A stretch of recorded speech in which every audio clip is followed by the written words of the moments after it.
Okay guys, good job so far working on part one.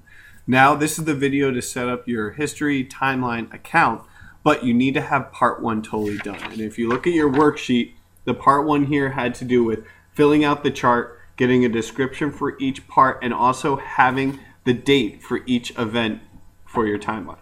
If you're done with that and the teacher has signed off on the bottom, you could go to part two and watch the rest of this video. Part two is down here. And you can go through the steps here, and that connects to the next sheet that you have, which on the top it says logging into history. And this is the step-by-step process to logging into your history account, or we're going to do it right now through the video. So you can watch the video, you could always rewind if you get lost, or if you want, you can just follow the worksheet. So let's do this. Now, from the links section, you could scroll down to the History Timeline Project. Day one video and step one, you started on Monday. Like I said, if you're not done step one yet, getting your information, you have to finish that first before doing this. Day two video is going to be the link to this video right here. But step two here says follow the steps to register for your history timeline, and also to register, go to the registration link. So go ahead and click on that. And when you click on that, it'll bring you to this page. Now we're going to do this part together. So you're going to sign up into history. I am a student. And by signing up through this, I'm going to be able to see your timeline and grade your timeline without you having to worry about printing anything out. And at the same time, you could always edit it and not have to worry about losing it somewhere because it'll be saved through your account. Now, what we're going to do is we're going to do this part together. It's on your worksheet. So if you ever lose it or if you forget what you're doing, you can always go back to the sheet to check it out. So, first part. History class code.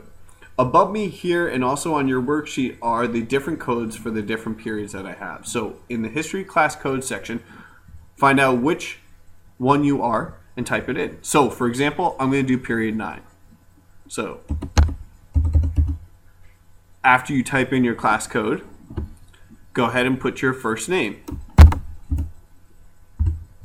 And then go ahead and put in your last name. Now for your username, to make it simple, I want you to put your period number and then your last name. So for example, I did this for period 9 and then my last name. So if you forget it later on, you know you could always go back because it's the same one. And just like on the worksheet, it also says here for password, we're all going to use the same password too. Makes it simpler just in case you forget what you did. So it's Rich History with no space in between. So RICHHISTORY.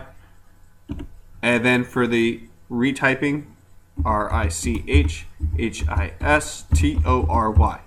And then you're going to come on down here and you're going to sign up as a student. Now once you click on that, it's going to bring you to the actual website itself to generate your class. And your class should show up here. And if not, there might be a little section here that says archived classes. If you click on the archived classes, and this might happen after the first day, then your class should show up on the bottom here. So you're not going to be clicking on join a class. It should either be here or you click the archive part and it'll be below. Now, the next video that I have on the link on my website is going to go through the steps to actually making your project. And also there's an example there of one that I found for Civil War. So you're going to make one for the American Revolution. All right? All right, so once you're done with that, just go back to my site, click on the next video, and you get started on your timeline.